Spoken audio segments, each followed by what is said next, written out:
Good evening friends. आज Indian economy में state PSC JPSC के जो सिलेबस में है हमारा थ्योरी ऑफ पब्लिक एक्सपेंडिचर, ठीक है, सार्वजनिक व्यय के सिद्धांत, इसको हम लोग देखेंगे। ठीक है, ये है क्या एक्चुअली? देखिए, आपको पता है being a welfare economy, India एक वेलफेयर इकोनॉमी है, तो गवर्नमेंट को खर्च करना पड़ता है फॉर द डिफरेंट पर्पसेस। ठीक है, public expenditure like social services, old age pension scheme, road बनाना, सड़कें बनाना, आपका न्यू मशीनरी लगाना, ठीक है, कोई स्कीम जैसे पीएम किसान योजना, इनपुट में सब्सिडी, या बहुत तरह के इस तरह के सार्वजनिक व्यय हैं। ठीक है, तो इसमें से ऐसे जनरल प्योर थ्योरी और भी बहुत सारी थ्योरीज है। ठीक है, तो जनरली है ना, हम लोग दो इम्पोर्टेंट थ्योरी को पढ़ते हैं। उसमें है एक वेगनर का, ठीक है, थ्योरी, और एक है पीकॉक वाइजमैन हाइपोथेसिस। ठीक है, तो हम लोग एक एक करके दोनों को देख लेंगे। ठीक है, चलिए शुरू करते हैं।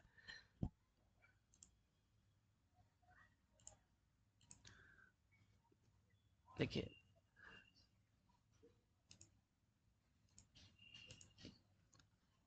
देर आर टू मेजर थ्योरीज, दो मतलब महत्वपूर्ण मेजर थ्योरीज है। ठीक है, आप कोई भी सभी आप बुक देखेंगे तो इसमें दो मेजर थ्योरी दिया हुआ है। ठीक है,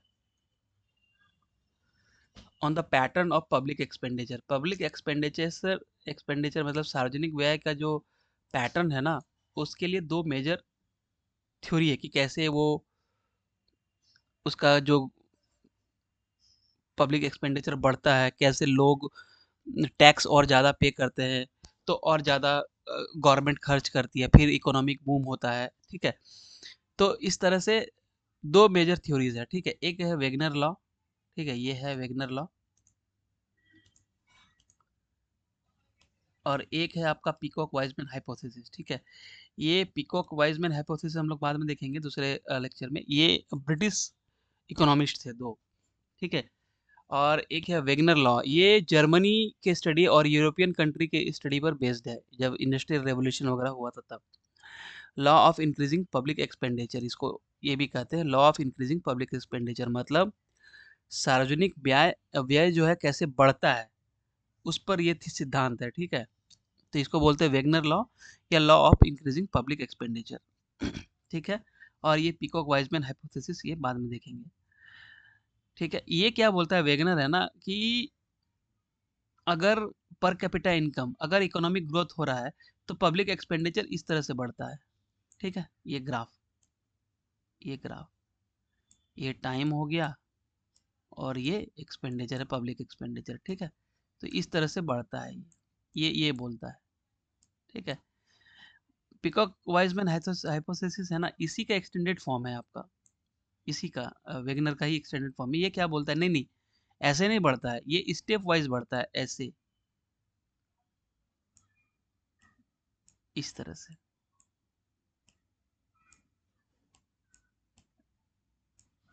इस तरह से स्टेप वाइज बढ़ता है। ठीक है, तो ये दोनों को हम लोग देखेंगे। बोल यही हम यहाँ पे भी लिखा है, दोनों में डिफरेंस ये है कि भाई जो पब्लिक एक्सपेंडिचर का ग्रोथ है ना, ये स्मूथ होगा और स्टेप वाइज जर्क मैनर में होगा। ठीक है, यही दोनों में डिफरेंस है। पीकॉक वाइजमैन हाइपोथेसिस बोलता है कि नहीं, जो पब्लिक एक्सपेंडिचर है ना, वो स्टेप वाइज जर्क मैनर में होगा, और जो वैगनर लॉ बोलता है नहीं, ये स्मूथ होता है। ठीक है, तो ये दोनों चीज था, अब हम लोग देखेंगे एक एक करके। ठीक है,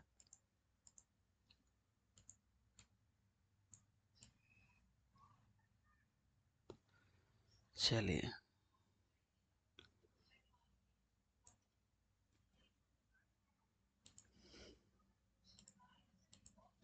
देखिए, हम लोग वैगनर लॉ पहले देखते हैं, law of increasing public expenditure. ये जैसे हम बताए थे ना कि आप मेंस के साथ ही इसका ऑब्जेक्टिव कर सकते हैं। ये हिस्ट्री और ज्योग्राफी जैसा नहीं है, खासकर हिस्ट्री जैसा कि अलग अलग से करना होगा।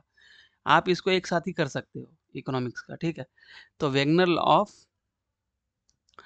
इंक्रीजिंग पब्लिक एक्सपेंडिचर, ठीक है। एडोल्फ वेंगलर साहब ने दिया था, जो एक जर्मन इकोनॉमिस्ट एंड पॉलिटिशियन थे, ठीक है। लगभग 1860 से 1880 के बीच में इन्होंने इस थियोरी को दिया था, ठीक है।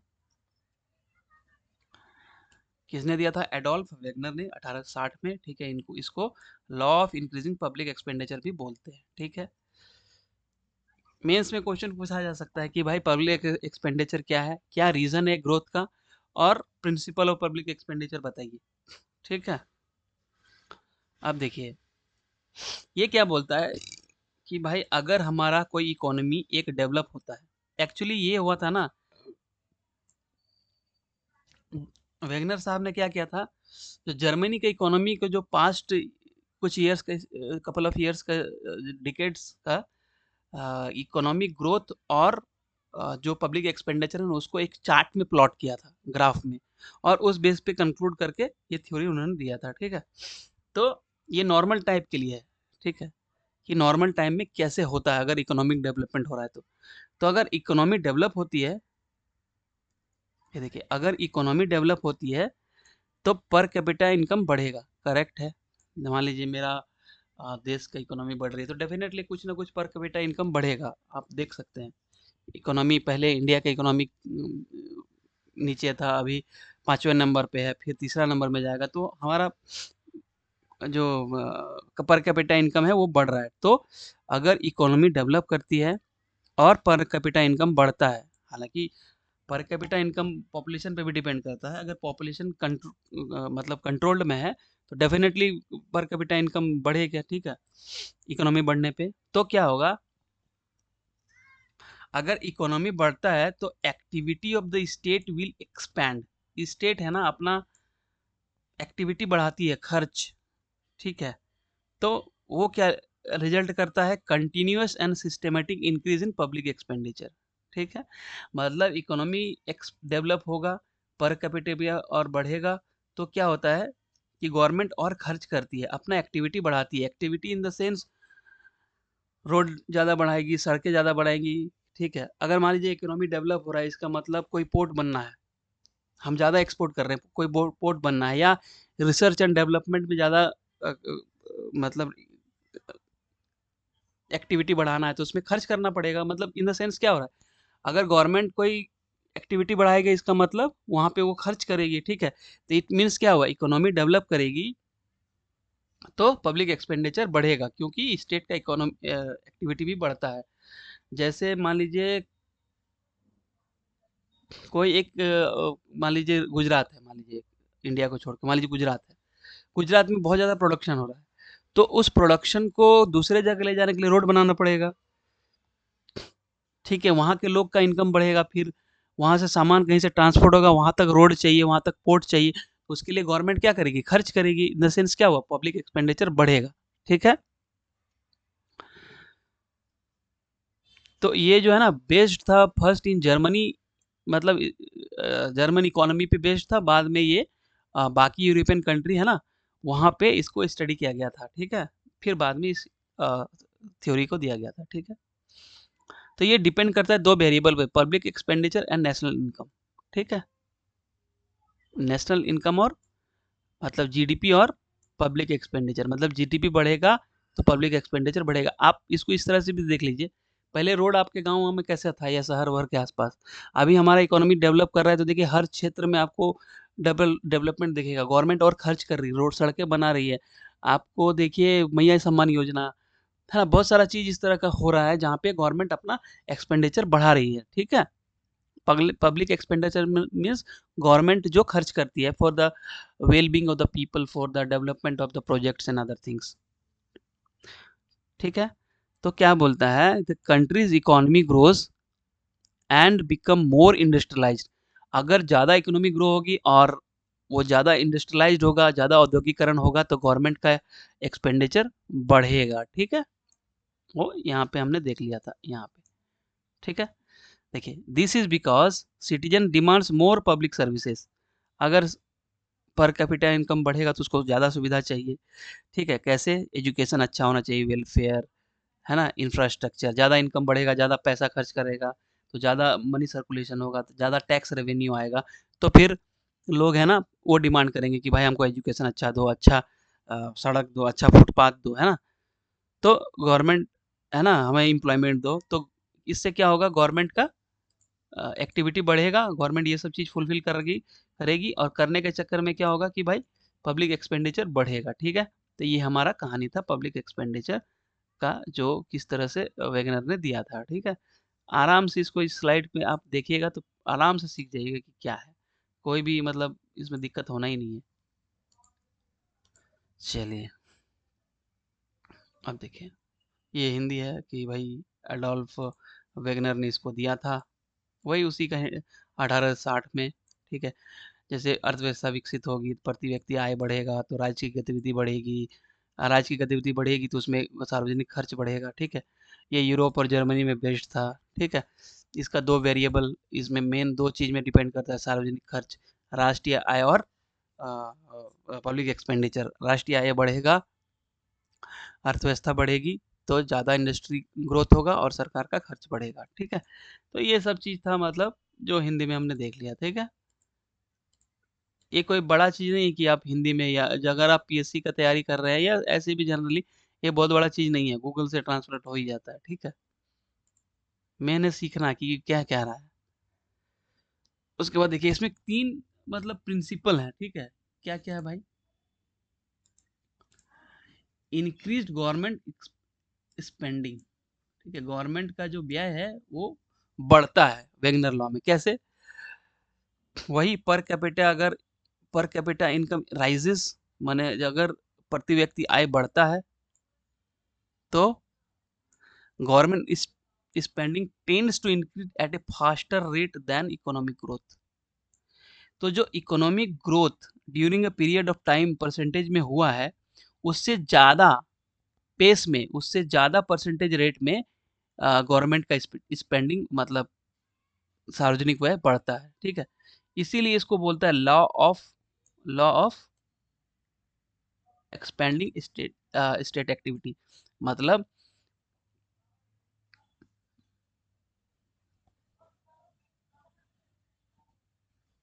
कि अगर पर कैपिटा इनकम बढ़ा तो गवर्नमेंट की स्पेंडिंग कैसे बढ़ेगी? इकोनॉमिक ग्रोथ से ज़्यादा बढ़ती है। मान लीजिए पर कैपिटा इनकम 10 रुपया से 12 रुपया हो गया, हर आदमी का कमाई 12 रुपया हो गया, 10 से 12, है ना? तो जो खर्चा गवर्नमेंट करेगी ना, वो इकोनॉमिक, मान लीजिए कि गवर्नमेंट खर्च की थी पिछले बार 50 रुपया, सॉरी, पिछले मुकाबले 6%, तो इकोनॉमिक ग्रोथ 5% होगा, मतलब इकोनॉमिक ग्रोथ इकोनॉमिक ग्रोथ जो है, सॉरी, पी जो है,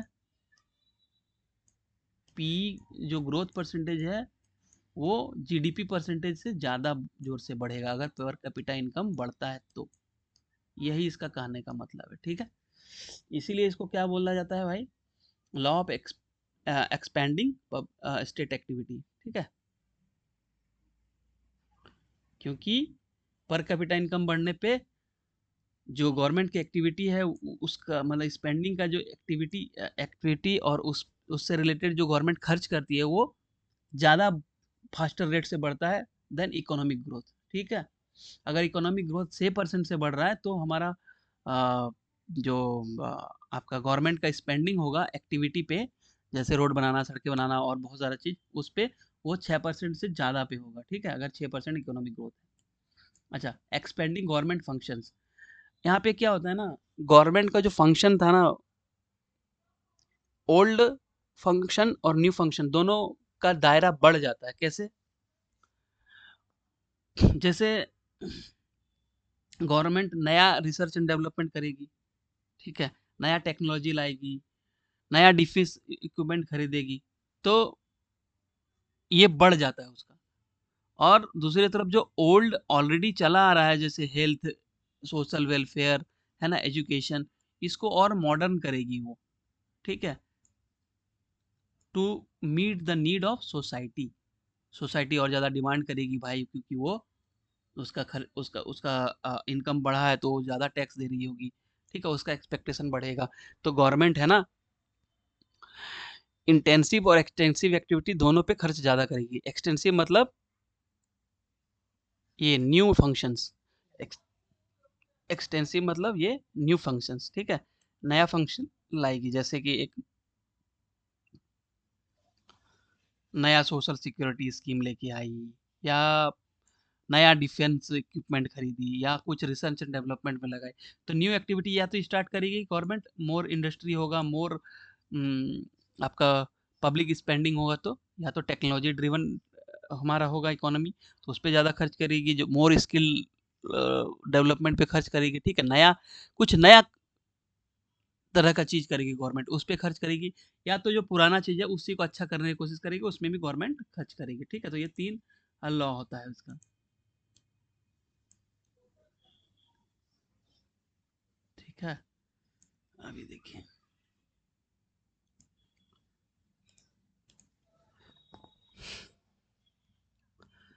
अच्छा, इसका कुछ ड्राइवर है, स्टेट एक्टिविटी है ना, उसका कुछ ड्राइवर्स है। ड्राइवर्स इन द सेंस कि स्टेट एक्टिविटी कैसे बढ़ता है? हम तो बोल दिए कि भाई पब्लिक एक्सपेंडिचर बढ़ेगा, कैसे? देखिए, अर्बनाइजेशन एंड इंडस्ट्रियलाइजेशन, मान लीजिए कि इंडिया में पहले, अभी सोचिए, इसको इस तरह से रिलेट करते हैं। हमने मेंस का एक जो क्वेश्चन पढ़ा था ना कि पब्लिक एक्सपेंडिचर बढ़ता क्यों है, उस पे हमने इसको डिस्कस किया था। अर्बनाइजेशन एंड इंडस्ट्रियलाइजेशन, देखिए, पहले एग्रीकल्चर बेस्ड इकोनॉमी था, रूरल था, रूरल से अर्बनाइजेशन हो रहा है। तो क्या हो रहा है, लोग ज़्यादा अर्बन पीपल हो रहे हैं, तो वहाँ पे, या अर्बन सोसाइटी में माइग्रेट कर रहे हैं, तो वहाँ पे लॉ एंड ऑर्डर आपका, वहाँ पे जो स्कूल्स है वो, या वहाँ पे पुल, यहाँ पे सड़कें ज़्यादा बढ़ेगा। वो जो, मान लीजिए दिल्ली पहले से छोटा था, अभी एनसीआर हो गया, तो अर्बनाइजेशन और इंडस्ट्रियलाइजेशन के चलते रूरल इकोनॉमी से हम अर्बन इकोनॉमी की तरफ जा रहे हैं। प्राइमरी एक्टिविटी से हम लोग इंडस्ट्रियलाइजेशन की तरफ जा रहे हैं, तो जिसके चलते हमारा स्टेट का एक्टिविटी बढ़ेगा, खर्च बढ़ेगा उसको फुलफिल करने के लिए, ठीक है? डिमांड फॉर सोशल सर्विसेज, देखिए, अगर कहीं से पैसा पर कैपिटा इनकम बढ़ा है, मतलब टैक्स भी कहीं से न कहीं से वो लोग देंगे, ठीक है? वो ज़्यादा सुविधाएं मांगेंगे अगर टैक्स दे रहे हैं, जैसे भाई ओल्ड एज पेंशन स्कीम दो, कोई युवा मांगेगा कि भाई मेरे लिए रोजगार दो, कोई वृद्धा पेंशन स्कीम, कोई डिसेबल्ड पेंशन स्कीम, इस तरह का चीज़, ठीक है? या अच्छी सड़कें दो, फुटपाथ दो, पार्क बनाओ, है ना, बुजुर्ग के लिए, इस तरह का चीज़। फिर economic growth and technology, obvious सी बात है, अगर आप मॉडर्न सोसाइटी या इंडस्ट्रियलाइजेशन होना है, इकोनॉमिक ग्रोथ होना है, तो टेक्नोलॉजी ड्रिवन होगा। ये नहीं कि पुरानी टेक्नोलॉजी में हम लोग चलेंगे, ऐसा नहीं। पहले बैलगाड़ी चलता था, तो आज हमारा ऑटोमोबाइल सेक्टर काफ़ी हावी है ना? बहुत तेज़ी से आज हर घर में गाड़ी है भाई। तो टेक्नोलॉजी ड्रिवन होगा, रिसर्च एंड डेवलपमेंट में गवर्नमेंट खर्च करेगी, ठीक है? उस पे पैसा लगेगा, ठीक है? वेलफेयर फंक्शंस, वेलफेयर फंक्शन मतलब वही कि हम लोग, जैसे इंडिया क्या है, वेलफेयर इकोनॉमी है। गवर्नमेंट पैसा कलेक्ट करती है किस लिए? वेलफेयर फंक्शन में खर्च करने के लिए। तो कुल मिला-जुला के हम ये कह सकते हैं कि ये जो 4 एक्टिविटी होती है ना, यही ड्राइव करती है, जो ये जो 4 मतलब ड्राइवर्स होते हैं एक तरह का, अ, जो स्टेट एक्टिविटी खर्च को बढ़ाता है, ये 4 चीज़। अर्बनाइजेशन या इंडस्ट्रियलाइजेशन होगा, सोशल सर्विस ज़्यादा माँगा जाएगा कि भाई आप ज़्यादा एमएसपी दो, ज़्यादा पेंशन दो, ठीक है? फिर वेलफेयर फंक्शन, है ना? फिर ग्रोथ एंड टेक्नोलॉजी, आर-एन-डी में ज़्यादा गवर्नमेंट खर्च कर रही है, ठीक है? तो ये सब चीज़ होता है आपका की एरिया, जो गवर्नमेंट की एक्टिविटी को बढ़ाता है और उससे पब्लिक एक्सपेंडिचर हमारा बढ़ता है, ठीक है? अच्छा, इसका एक कुछ क्रिटिसिज्म है या लिमिटेशन है, क्या-क्या है देखिए। लिमिटेड एप्लीकेबिलिटी मतलब ये हर जगह एप्लीकेबल नहीं होगा, इसका एक दायरा है इस प्रिंसिपल का, क्या है भाई? एक्चुअली इसको क्रिटिसाइज़ किया गया कि ये है ना, ये जो वैगनर का हाइपोथेसिस है इसका ये, ठीक है? ये यूरोप और जो जर्मनी और यूरोप है, उसकी स्टडी पर बेस्ड है, तो ये यूनिवर्सली पूरा ऑल ओवर वर्ल्ड में ये एप्लीकेबल नहीं हो सकता, ठीक है? फिर शॉर्ट टर्म लिमिटेशंस क्या है कि भाई, देखिए, ये तो आपने बोल दिया कि पब्लिक एक्सपेंडिचर ऐसे-ऐसे बढ़ेगा, इकोनॉमिक ग्रोथ होगा, बढ़ेगा, ठीक है? क्या हो अगर कोविड-19 आ जाए? क्या हो अगर कुछ सोशल क्राइसिस आ जाए, क्या हो अगर गृह युद्ध हो जाए, क्या हो अगर रशिया यूक्रेन का वॉर हो जाए, उस समय तेल का शॉर्टेज, क्या हो अगर वॉर का सिचुएशन, इंडिया पाकिस्तान में युद्ध हो जाए, उस समय तो हमको बढ़ाना पड़ेगा पब्लिक एक्सपेंडिचर, ठीक है। तो इस चीज को इसमें कवर नहीं किया गया है वेगनर के लॉ में, ठीक है। तीसरा क्या है, अदर फैक्टर्स क्या है भाई?